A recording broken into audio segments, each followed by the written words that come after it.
प्यारे बच्चों नमस्कार। स्वागत है आप सभी का आज के हिंदी की इस क्लास में। आज हम पाठ पढ़ने जा रहे हैं सती जायसवाल की एक रचना गृह प्रवेश।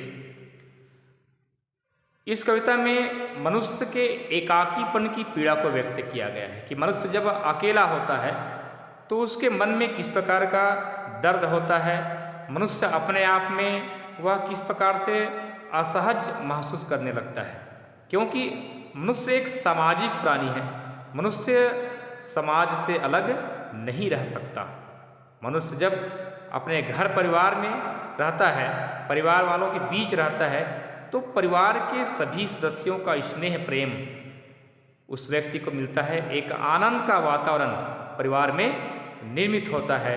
बच्चों का कलरव और उस परिवार में और अन्य लोगों का आना जाना भी बना होता है, जिससे घर का जो वातावरण है बहुत सुखद महसूस होता है और मनुष्य आनंद की अनुभूति अपने आप में करता है। लेकिन मनुष्य जब अकेला होता है, अपने आप को जब अकेला पाता है, तो उसके मन में अनेक प्रकार की नकारात्मक विचार भी आता है।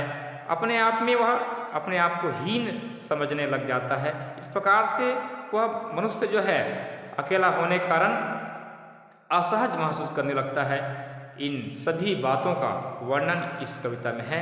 इस कविता के जो कवि हैं सती जायसवाल जी, वो भी अकेले हैं और अपने अकेलेपन को दूर करने के लिए अनेक उपाय भी सती जायसवाल जी भी करते हैं।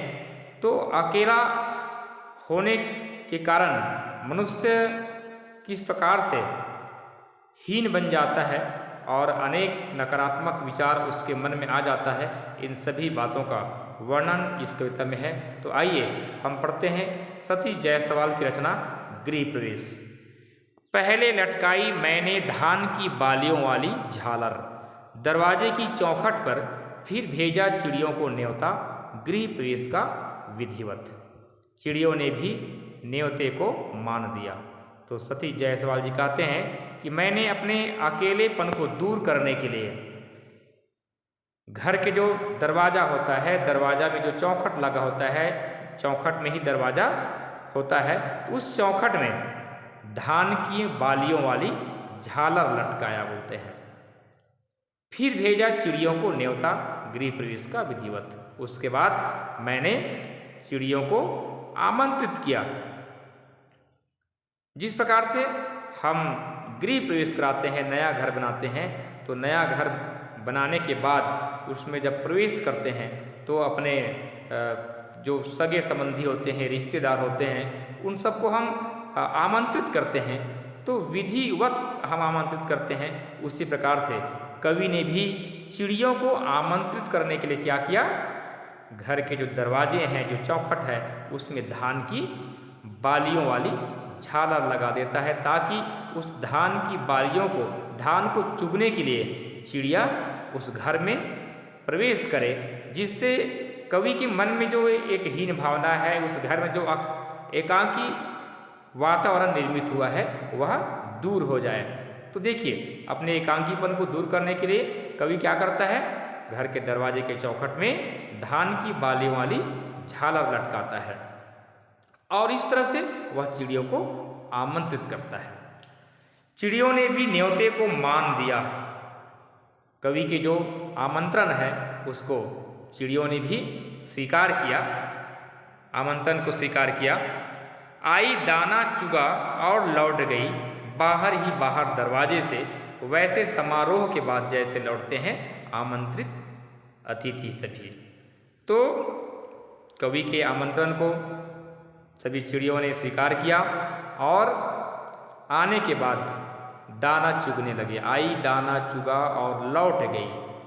दाना चुगने के बाद चिड़िया लौट गई बाहर ही बाहर दरवाजे से, वैसे समारोह के बाद जैसे लौटते हैं आमंत्रित अतिथि सभी। तो चिड़िया उसी प्रकार से दाना चुगने के बाद वापस लौट गई, जिस प्रकार से हमारे घर में कोई अतिथि आते हैं और वो अतिथि जो है कार्यक्रम का आनंद लेने के बाद वापस लौट जाते हैं, उसी प्रकार से चिड़िया भी दाना चुग कर वापस लौट गई। तो इस पंक्ति के माध्यम से कवि यह भाव व्यक्त करना चाहते हैं कि आजकल जो प्रेम है वह दिखावटी हो गया है।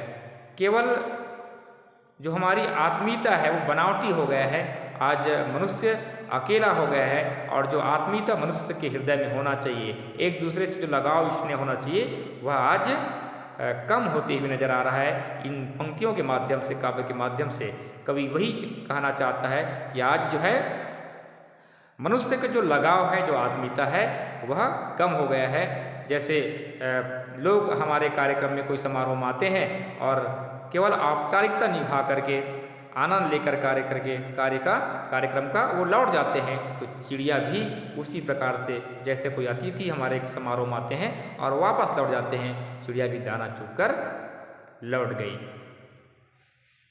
छूट गया घर सूने का सूना, पहले से भी वीराना किसी रंग बिरंगे, और उमंग भरे मेले से लौटने पर एक आदमी जैसे थका हारा और बिल्कुल अकेला। तो यहाँ पर कवि जो है अपने अकेलेपन की पीड़ा को व्यक्त करते हुए कहता है कि छूट गया घर सूने का सूना। घर, कवि का घर तो पहले से सूना था, लेकिन चिड़ियों के दाना चुग कर वापस लौट जाने के कारण घर जो है सूना का सूना रह गया। पहले से भी वीराना, पहले तो घर वीरान ही था, वहाँ तो कुछ भी नहीं था, बिल्कुल खाली था। लेकिन चिड़िया के आने के बाद, वापस लौटने के बाद कवि का जो घर है और बहुत वीरान लगने लगता है, बहुत सुनसान हो जाता है। किसी रंग बिरंगे और उमंग भरे मेले से लौटने पर एक आदमी जैसे थका हारा और बिल्कुल अकेला। कवि बहुत अपने आप में उनको तकलीफ होता है, दुख होता है और अपने आप को अकेला महसूस करने लगता है। ठीक उसी प्रकार से, जिस प्रकार से किसी रंग बिरंगे और उमंग भरे मेले से लौटने के बाद, जब हम कोई मेले में जाते हैं या कोई कार्यक्रम में जाते हैं और वहाँ हमको बहुत अच्छे आनंद की अनुभूति होती है, और वहाँ से वापस जब लौटते हैं तो हम अपने आप में बिल्कुल अपने आप को थका हुआ पाते हैं और निराश हो जाते हैं, क्योंकि हम जो कार्यक्रम में गए होते हैं या कोई मेले में गए होते हैं, हाट बाजार में गए होते हैं, वह बहुत अच्छा आनंद का वातावरण होता है। लेकिन जब वापस आते हैं तो हम थके होते हैं और अपने आप को हम अकेला पाते हैं। तो उसी प्रकार से कवि चिड़ियों के जाने के बाद बहुत निराश हो जाता है और अपने आप को अकेला महसूस करने लगता है। तब लटकाया मैंने एक आईना भीतर अंतःपुर की दीवार पर, आईने के कांच में झांका तो एक से दो हुआ संतोष हुआ। उसके बाद कवि दूसरा उपाय करता है, क्योंकि पहले कवि जो है दरवाजे के चौखट में जो धान की बाली वाली जो झालर लटकाया था, उसको तो चुगने के बाद चिड़िया वापस लौट गई। ठीक उसी प्रकार से जैसे किसी हमारे समारोह में अतिथि आते हैं और वापस लौट जाते हैं, केवल औपचारिकता निभाते हैं। तो इसे दूर करने के लिए, ताकि चिड़ियों का उस घर में आना बना रहे, तो कवि दूसरा उपाय करता है। तब लटकाया मैंने एक आईना भीतर अंतःपुर की दीवार में। कवि सोचता है कि अगर मैं घर के अंदर एक आईना रख दूंगा तो उस आईने में चिड़िया जो है अपने स्वरूप को निहारेगी और चिड़ियों का आना बना रहेगा। इसलिए जो अंतःपुर होता है, घर की जो अंदर जो दीवार होता है, दीवाल, उस दीवाल में कवि एक दर्पण लटका देता है, आईना लटका देता है। तब लटकाया मैंने एक आईना भीतर, अंतःपुर की दीवार में, जो अंदर, घर के अंदर जो दीवार होता है, अंतःपुर मतलब, वहाँ कवि आईना लटका देता है, दर्पण लटका देता है। तो दर्पण लगाने से क्या होता है? लटकाने से आईने के कांच में झांका तो एक से दो हुआ।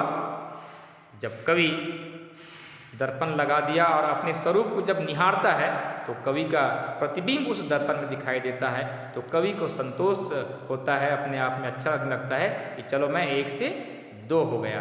पहले तो कवि अकेला था, लेकिन दर्पण में अपने जब स्वरूप को निहारता है तो एक से दो की अनुभूति उनको होती है और कवि सोचता है कि चलो मैं, अब हमारे घर में हम दो सदस्य हो गए। तो थोड़ा बहुत भी संतुष्टि कवि को यहाँ पर होता है दर्पण लगाने से। अपनी ही छाया ने समझाया, सूनापन कुछ तो दूर हुआ। तो कवि के जो प्रतिबिंब है वही प्रतिबिंब ही मानो कवि को समझाता है कि चलो हम अब दो हो गए, सूनापन उस घर में जो बना हुआ था वो कुछ तो थोड़ा बहुत दूर हो गया। ऐसे ही नींद में सपनों का साथ जुड़ जाएगा, धीरे धीरे घर भी घर हो जाएगा।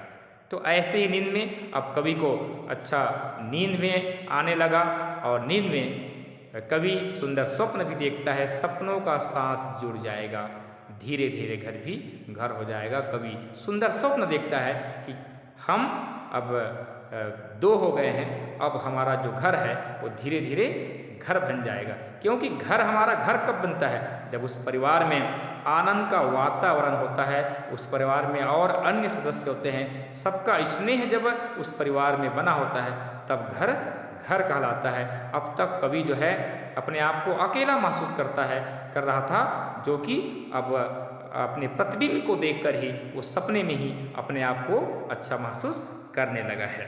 तो यहाँ पर देखिए दर्पण का उदाहरण दे करके, दर्पण का प्रयोग करके कवि यहाँ पर कहना चाहते हैं कि जब हम दर्पण देखते हैं तो हमारा जो आत्मविश्वास है वह बढ़ता है।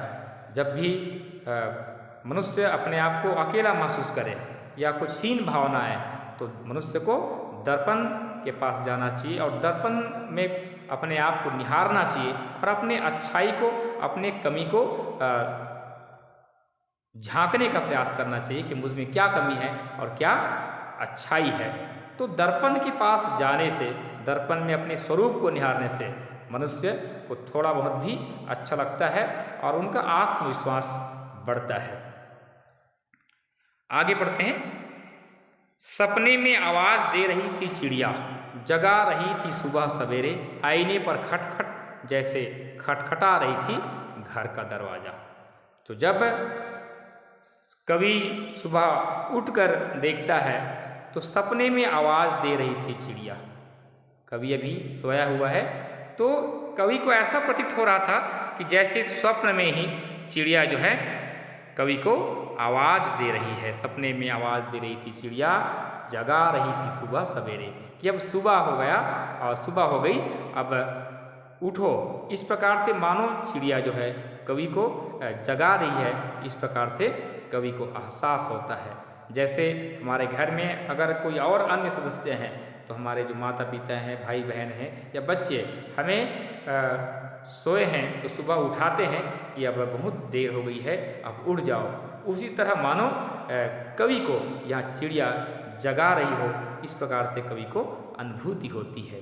आईने पर खटखट जैसे खटखटा रही थी घर का दरवाज़ा, क्योंकि आईने में चिड़िया अपने चोंच को मार रही है बार बार, तो उससे खटखट की आवाज़ आ रही है और वो खटखट की आवाज़ कवि को ऐसा लगता है जैसे घर का दरवाज़ा कोई बजा रहा है और मुझे आवाज़ दे रहा है, मुझे उठा रहा है। किसी अतिथि की तरह बाहर से नहीं लौटी इस बार चिड़िया। तो देखिए प्रथम बार जब कवि जो है चौखट में धान की बालियों का झालर लगाया था तो धान को चुगकर चिड़िया जो है वापस लौट गई थी। लेकिन इस बार अंतापुर में घर के अंदर की दीवार में दर्पण लगाने से चिड़िया आती है, घर के अंदर प्रवेश करती है, अपने स्वरूप को चिड़िया निहारती है और अपने आप को वो देखती है और उस दर्पण में चोंच मारती है जिससे खटखट की आवाज़ आती है और चिड़िया जो है वहाँ से बाहर नहीं निकलती है। उन्हें ऐसा एहसास होता है चिड़िया को कि इस यहाँ और भी मेरे समान चिड़िया है ना, मेरे स्वजाति वाले हैं। चिड़िया वहीं रहती है और बार बार दर्पण को खटखटाती है, चोंच मारती है। तो किसी अतिथि की तरह बाहर से नहीं लौटी इस बार चिड़िया जो है घर से बाहर नहीं निकलती है। अब अंतापुर में चिड़िया कांच के आईने में अपने को निहारती, श्रृंगार करती और एक घर सजाती है। अब उस घर के अंदर की दीवार में जो दर्पण कवि लटकाया है, उस दर्पण में चिड़िया अपने स्वरूप को बार बार निहारती है, देखती है और श्रृंगार करती है।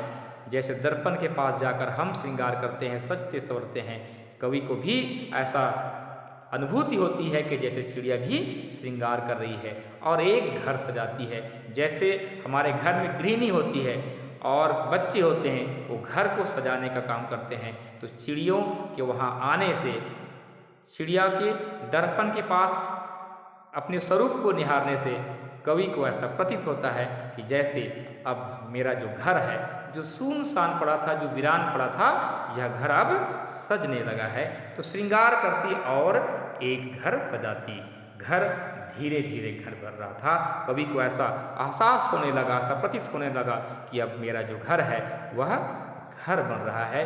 क्योंकि प्यारे बच्चों, जब तक हमारे घर में अन्य सदस्यों की मौजूदगी नहीं रहेगी और सबका स्नेह प्यार उस घर में नहीं होता है, तब तक घर घर जैसा नहीं लगता है। तो यहाँ पर कवि को चिड़ियों के माध्यम से स्नेह मिलता है, प्रेम मिलता है और कवि को ऐसा प्रतीत होने लगता है कि अब जो है घर घर बन रहा है। तो एक बहुत ही महत्वपूर्ण यह कविता है, क्योंकि मनुष्य आज अपने आप को अकेला महसूस करने लगा है। ऐसे बहुत से ऐसे परिवार हैं, ऐसे बहुत से सदस्य हैं जो अकेला रहते हैं और अकेले रहने के कारण उनके मन में अनेक प्रकार की हीन भावना, नकारात्मक विचार आती है और उस विचार के कारण, अकेलेपन के कारण मनुष्य आज कुछ भी जो काम नहीं करना चाहिए, जो विचार मन में नहीं लाना चाहिए, इस प्रकार की विचार करता है और कुछ ऐसा कुछ काम भी कर लेता है जो कि उसे नहीं करना चाहिए।